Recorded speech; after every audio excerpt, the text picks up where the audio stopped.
ہمیں وہ بندہ بڑا اچھا لگتا ہے جو ہمارے حق میں بولے، بے شک جھوٹ ہی بولے لیکن ہمارے حق میں بولے، ہمیں بڑا اچھا لگتا ہے۔ لیکن اگر کوئی ہمارے خلاف بولے، بے شک سچ ہی بولے، اگر ہمارے خلاف بولے ہمیں قطعاً اچھا نہیں لگتا۔ میٹھا میٹھا ہپ ہپ، کڑوا کڑوا تھو تھو۔ دراصل ہم لوگ میٹھی میٹھی باتیں سننے کی عادی ہو چکے ہیں۔ سچ تو یہ ہے کہ سچ سننا ہمیں گوارا ہی نہیں، لیکن اگر سن بھی لے تو ہمیں برداشت ہی نہیں ہوتا، ہمارے اندر وہ مادہ ہی نہیں کہ ہم سچ کو سن کے برداشت کر سکیں۔ ابھی انہی دنوں کی بات ہے، کوئی بڑی پرانی بات نہیں ہے۔ کچھ دن پہلے مجھے میرے ایک دوست نے دعوت دی، کہنے لگا کہ آپ نے افطاری پہ آنا۔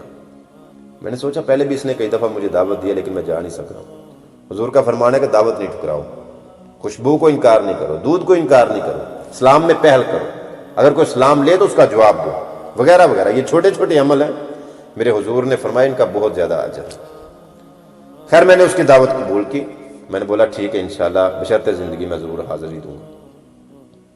اپنے وعدہ کے مطابق جب بندہ نچیز وہاں پہنچا تو وہاں بڑے بڑے بزنس مین، وکیل وغیرہ وغیرہ بہت زیادہ اکٹھ تھا، گیدرنگ تھی۔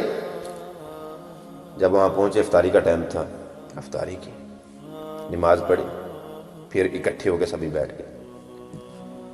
وہ جس نے دعوت دی تھی نا، جس نے پروگرام کیا ہوا تھا، وہ کہنے لگا ویس بھائی میں نے ہر طرح کے لوگوں کو دعوت دی ہے، سبھی اکٹھے ہو گئے اتفاق سے، آپ بیٹھے ہیں، کوئی ایسی بات سنائیں کہ ہمیں کچھ سیکھنے کو ملے۔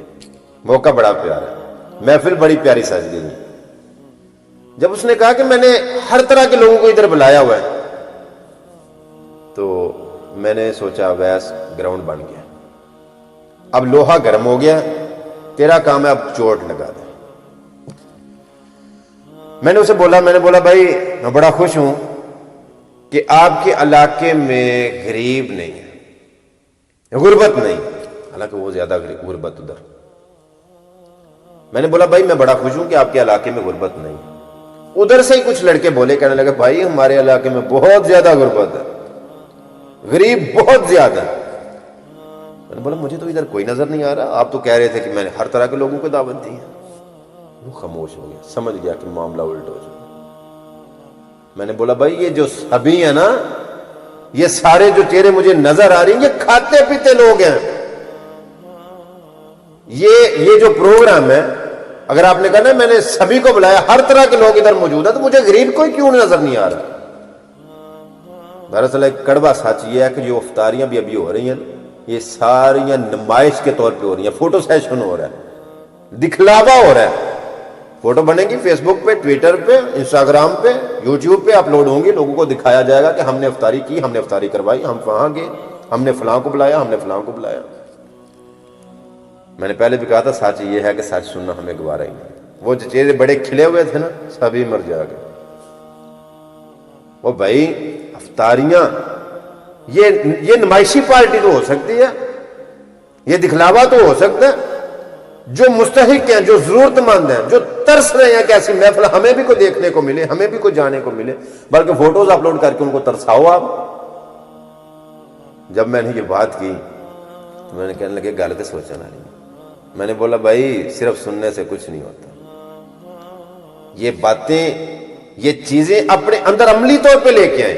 یاد رکھیے میں جتنی باتیں یہ سناتا ہوں یا بتاتا ہوں، یہ سبھی کسی پہ تنقید نہیں کرتا یا کسی کی دل آزاری کرنے کے لیے نہیں سناتا۔ میں کوشش کرتا ہوں کہ بات سناؤں اور اس پہ خود بھی عمل کروں۔ یہ جو باتیں ہوتی ہیں نا، یہ اصلاحی بیان جو ہوتے ہیں، یوں سمجھ لیں کہ یہ ایک گیند کی مانند ہوتی ہیں۔ جب میں یہ بات کرتا ہوں تو ایک دیوار کی طرف یہ گیند پھینکتا ہوں، میں سوچتا ہوں کہ جتنی تیزی سے، جتنی زور سے دیوار کی طرف گیند پھینکوں گا، اتنی تیزی سے یہ پلٹ کے میری طرف آئے گا اور میں اس پہ عمل کر سکوں۔ عمل سے زندگی بنتی ہے، جنت بھی جہنم بھی۔ یہ خاکی اپنی فطرت سے نہ نوری ہے نہ ناری۔ اور آپ خود بتائیے، اب جب میں ایسی باتیں کروں گا تو نیکسٹ مجھے وہ بلائے گا؟ جب میں ایسی باتیں کروں گا تو اگلی دفعہ مجھے نہیں بلائے گا، وہ کہے گا نہیں یار وہ تو سیدھی اسٹریٹ فارورڈ بات کر دیتا ہے، وہ تو لوگوں میں بیٹھے بھی ہمارا لحاظ نہیں رکھتا۔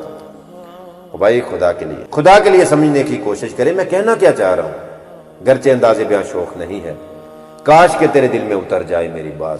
حیات باقی، ملاقات باقی، السلام علیکم۔